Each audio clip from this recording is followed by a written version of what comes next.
पुरानी पेंशन की बहाली के मुद्दे पर आंदोलित सरकारी कर्मचारियों के राष्ट्रव्यापी आंदोलन के प्रभाव के आगे प्रधानमंत्री नरेंद्र मोदी को न सिर्फ झुकना पड़ा, बल्कि सरकारी कर्मचारियों ने अपनी मांगों के आगे प्रधानमंत्री नरेंद्र मोदी को अपना फैसला वापस लेने के लिए मजबूर भी कर दिया है। आपको बता दें कि प्रधानमंत्री नरेंद्र मोदी ने अपनी महत्वाकांक्षी पेंशन योजना यूनिफाइड पेंशन स्कीम को 1 अप्रैल 2025 को लागू किया था। उसके बाद से देश भर के सरकारी कर्मचारी लगातार यूनिफाइड पेंशन स्कीम के विरोध में उतर आए थे और लगातार इसका बहिष्कार कर रहे थे। इसी को ध्यान में रखते हुए केंद्र की मोदी सरकार ने यूनिफाइड पेंशन स्कीम में कुछ सुधार किया और इसके बाद उम्मीद यह की जा रही थी कि सरकारी कर्मचारी यूनिफाइड पेंशन स्कीम को स्वीकार कर लेंगे और इसके लिए केंद्र की नरेंद्र मोदी सरकार के तरफ से कई बार तारीखों को बढ़ाया भी गया, लेकिन पुरानी पेंशन की बहाली के मुद्दे पर आंदोलित सरकारी कर्मचारियों ने यूनिफाइड पेंशन स्कीम को स्वीकार नहीं किया। अब माना जा रहा है कि पहले केंद्र की मोदी सरकार के तरफ से यूनिफाइड पेंशन स्कीम को स्वीकार करने की अंतिम तारीख 30 सितंबर दी गई थी। उसके बाद सरकारी कर्मचारियों ने जैसे ही यूनिफाइड पेंशन स्कीम का बहिष्कार जारी रखा तो उसके बाद केंद्र की नरेंद्र मोदी सरकार ने ही इसको 2 महीने की तारीख और बढ़ा दी,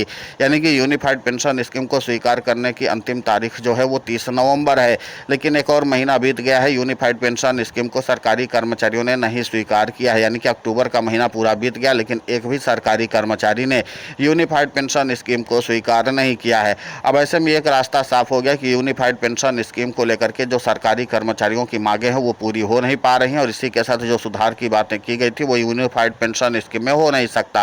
इसी के साथ अब इस बात पर प्रधानमंत्री नरेंद्र मोदी ने आला दर्जे के अधिकारियों की एक बड़ी बैठक बुलाई थी, जिसमें इस बात की मंत्रणा की गई थी आखिर पुरानी पेंशन की बहाली के मुद्दे पर आंदोलित सरकारी कर्मचारी यूनिफाइड पेंशन स्कीम में सुधार के बावजूद भी स्वीकार क्यों नहीं कर रहे हैं। अब ये माना जा रहा है कि यूनिफाइड पेंशन स्कीम में सुधार की गुंजाइश खत्म हो चुकी है और इसीलिए यही माना जा रहा है कि अब अगले 1 महीने के अंदर में यूनिफाइड पेंशन स्कीम को अगर सरकारी कर्मचारी स्वीकार नहीं करते हैं तो फिर इसको वापस ले लिया जाएगा। इसी को लेकर के प्रधानमंत्री नरेंद्र मोदी ने एक बड़ी बैठक बुलाई है, जिसमें कई अहम आला दर्जे के अधिकारी मौजूद रहेंगे। इसमें पेंशन विभाग के सचिव वी श्रीनिवास, इसके अलावा कैबिनेट सचिव टी बी सोमनाथन, इसी के साथ वित्त सचिव रहेंगे। इतना ही नहीं, इसमें पीएफआरडीए के चीफ और वित्त मंत्री निर्मला सीतारमण की भी मौजूदगी रहेगी और एक रणनीति के तहत चर्चा की जाएगी। अब माना यही जा रहा है कि नवंबर के महीने में ही यूनिफाइड पेंशन स्कीम में पूरी तरीके से ताला लग जाएगा, क्योंकि सरकारी कर्मचारियों ने यूनिफाइड पेंशन स्कीम को पूरी तरीके से सिरे से खारिज कर दिया है। आपको बता दें कि अक्टूबर का महीना पूरा निकल गया, लेकिन पुरानी पेंशन की बहाली के मुद्दे पर आंदोलित सरकारी कर्मचारी अपने आंदोलन पर ध्यान देते रहे, लेकिन यूनिफाइड पेंशन स्कीम की ओर ध्यान नहीं दिया है।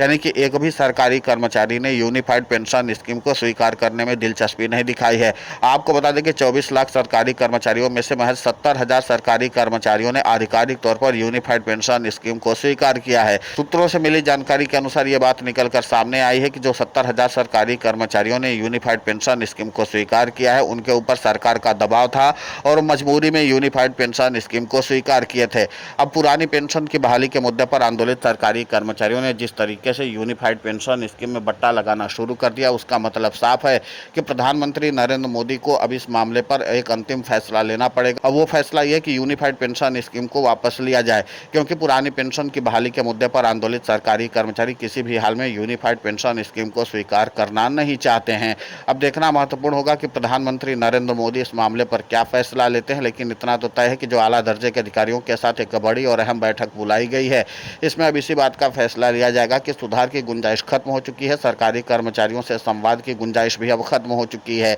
क्योंकि पुरानी पेंशन की बहाली के मुद्दे पर आंदोलित सरकारी कर्मचारी वोट की चोट के जरिए सत्ता परिवर्तन करके पुरानी पेंशन की बहाली करवाना चाहते हैं और इसके लिए कई राजनीतिक दल उनका खुला समर्थन भी कर रहे हैं। तो दूसरी तरफ पुरानी पेंशन की बहाली के मुद्दे पर आंदोलित सरकारी कर्मचारी अपने मूवमेंट पर ज़्यादा ध्यान दे रहे हैं, बल्कि यूनिफाइड पेंशन स्कीम को सिरे से खारिज कर रहे हैं। तो जब सरकारी कर्मचारी यूनिफाइड पेंशन स्कीम को खारिज कर रहे हैं तो जाहिर सी बात है कि इसको आगे कैसे बढ़ाया जा सकता है और कोई भी पेंशन योजना महज 70,000 सरकारी कर्मचारियों के लिए कैसे चलाई जा सकती है, जबकि लाखों लाख की तादाद में सरकारी कर्मचारी हैं। आपको बता दें कि 24 लाख केंद्रीय कर्मचारी, इसके अलावा इसी के हिसाब से अगर देखा जाए तो करोड़ों की संख्या में राज्य सरकार के सरकारी कर्मचारी हैं। लेकिन जब यूनिफाइड पेंशन स्कीम को लेकर के केंद्रीय कर्मचारियों ने ही कोई दिलचस्पी नहीं दिखाई तो राज्यों की ओर से इस मामले पर पूरी तरीके से सुस्ती बरती जा रही, क्योंकि कई राज्यों ने पहले यूनिफाइड पेंशन स्कीम को जमीन पर उतारने का ऐलान तो किया था, लेकिन उसके बाद उन्होंने नोटिफिकेशन जारी नहीं किया है। यानी कि जो बीजेपी शासित और इंडिया शासित राज्य थे, उन्होंने इस बात का दावा किया था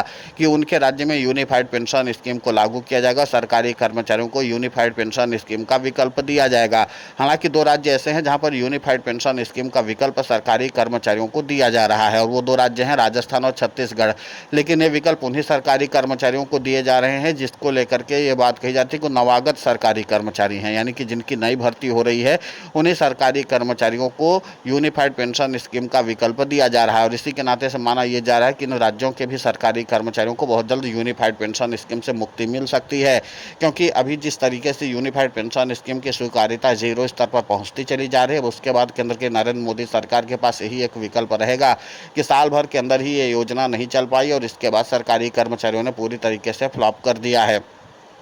अब ऐसे में प्रधानमंत्री नरेंद्र मोदी को दूसरा कोई विकल्प तैयार करना होगा, क्योंकि यूनिफाइड पेंशन स्कीम जिसको लेकर के सरकारी कर्मचारियों के प्रतिनिधियों ने कहा था, जो पुरानी पेंशन की बहाली के मुद्दे पर आंदोलित हैं, हम आंदोलित सरकारी कर्मचारियों के प्रतिनिधियों से कभी भी केंद्र की मोदी सरकार ने संवाद स्थापित नहीं किया, नहीं पूछा कि आप लोग चाहते क्या हैं। अपने मनमर्जी तरीके से यूनिफाइड पेंशन स्कीम को लॉन्च किया गया, अपने मनमर्जी तरीके से इसमें सुधार किया गया, सरकारी कर्मचारियों की मांगों को नज़रअंदाज किया गया था। इसी के नाते से हम लोग इसका विरोध कर रहे हैं, और इसी के साथ सरकारी कर्मचारियों को जो सहूलियतें चाहिए वो सहूलियतें इसमें हैं ही नहीं, तो जाहिर सी बात है कि हम लोग इसको क्यों स्वीकार करेंगे। सरकारी कर्मचारी कहते हैं कि इसमें जीपीएफ की व्यवस्था की जाए तभी हम इसको स्वीकार करेंगे, और यूनिफाइड पेंशन स्कीम का कॉन्सेप्ट ही यही है कि जीपीएफ से मुक्ति मिले। अब जीपीएफ की मांग सरकारी कर्मचारी कर रहे हैं, और इसी के साथ केंद्र की नरेंद्र मोदी सरकार जीपीएफ की सुविधा सरकारी कर्मचारियों को देने के लिए तैयार नहीं है। इसीलिए सरकारी कर्मचारियों और सरकार के बीच अब ठनी हुई है। प्रधानमंत्री नरेंद्र मोदी ने आला दर्जे के अधिकारियों के साथ बैठक करने का फैसला कर लिया है।